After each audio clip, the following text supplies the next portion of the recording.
కాబట్టి మరి తీసుకోవాల్సినటువంటి జాగ్రత్తలు ఏంటి? చలికాలం రాకముందే, టెంపరేచర్లు పడిపోకముందే మన ఊపిరితిత్తుల్ని మనం ఓపెన్ చేసుకోవాలి. చలికాలం వచ్చింది అంటే బిగ తీసుకొని పోతాయి. ఈ ఇన్ఫ్లమేషన్ అనేది ఇంకా ఎక్కువైపోద్ది. ఇందులోంచి ఊరే తెమడ అనేది డ్రై అయిపోయి, స్టిక్ అయిపోయి, మందం అయిపోయి ఎంతకు రాదు. కాబట్టి ముందే కనుక మనం ఈ విధంగా ఊపిరితిత్తుల్ని ఇన్హేలర్స్తో చేసుకున్నట్లయితే ఏ వయసు వాళ్ళైనా బాధపడాల్సిన అవసరం లేదు.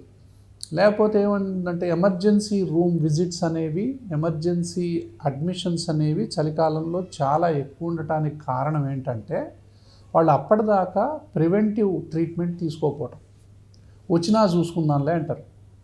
వితిన్ ఒక్క నైట్లోనే పరిస్థితి అంతా మారిపోతుంది. ఎందుకంటే ఇప్పుడు ఫ్లూ వైరస్లు కానీ, ఆర్ఎస్వి వైరస్లు కానీ చిన్నపిల్లల్ని ఎక్కువగా అటాక్ చేస్తూ ఉంటాయి.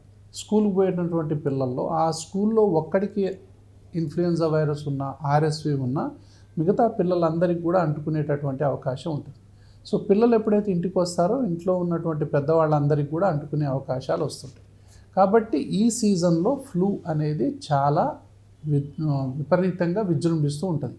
ఫ్లూ వ్యాక్సినేషన్ అనేది సీజన్ కంటే ముందే కనుక మనం వేసుకున్నట్లయితే దీనివల్ల ప్రొటెక్షన్ అనేది పిల్లలకు కానీ అన్ని వయసుల వాళ్ళకి కానీ ఉంటుంది. సో ఈ జాగ్రత్తలు అనేవి మనం తప్పకుండా తీసుకోవాలి. ఇంకొకటి ఏంటంటే చలికాలంలో తీసుకోవాల్సింది ఒకటి, మెడిసిన్స్ కరెక్ట్గా వాడుకోవాలి. సో జనరల్గా లో వెంటిలేషన్ ఉంటుంది. ఎందుకంటే డోర్స్ అన్నీ క్లోజ్ చేసుకొని ఉంటాం చలికాలం. సో వెంటిలేషన్ అనేది తక్కువగా ఉంటుంది. తర్వాత ఈ పోలన్స్ అనేవి ఎక్కువగా కాన్సన్ట్రేట్ అవుతాయి, డస్ట్ కూడా ఎక్కువగా కాన్సన్ట్రేట్ అయ్యింది. అదే టైంలో అగరబత్తీలు వెలిగిస్తే అది ఇంట్లోనే ఉంటుంది.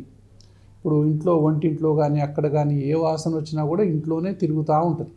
సో మనం దాన్ని పీలుస్తూ ఉంటాం కాబట్టి ఇండోర్స్లో ఉన్న వాళ్ళకి ఆస్తమా ఎఫెక్ట్ అనేది ఎక్కువగా ఉంటుంది చలికాలంలో. ఎందుకంటే ఎక్కువ శాతం మనం ఇళ్లల్లోనే గడుపుతాం కాబట్టి.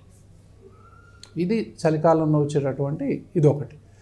ఎర్లీ మార్నింగ్ వాక్స్ అనేది మనం ప్రివెంట్ చేయాలి. సూర్యుడు పైకి ఉదయించిన తర్వాత మాత్రమే పోతే బెటర్. ఎవరికైతే అలర్జీ, ఆస్తమా తీవ్రంగా ఉంటుందో, పిల్లికూతలు వస్తాయో, నడిస్తే ఆయాసం వస్తుందో, దగ్గు వస్తుందో, తెమడ వస్తుందో వాళ్ళు మార్నింగ్ వాక్కు వెంటనే లేచి వెళ్లకుండా ఉండటం బెటర్.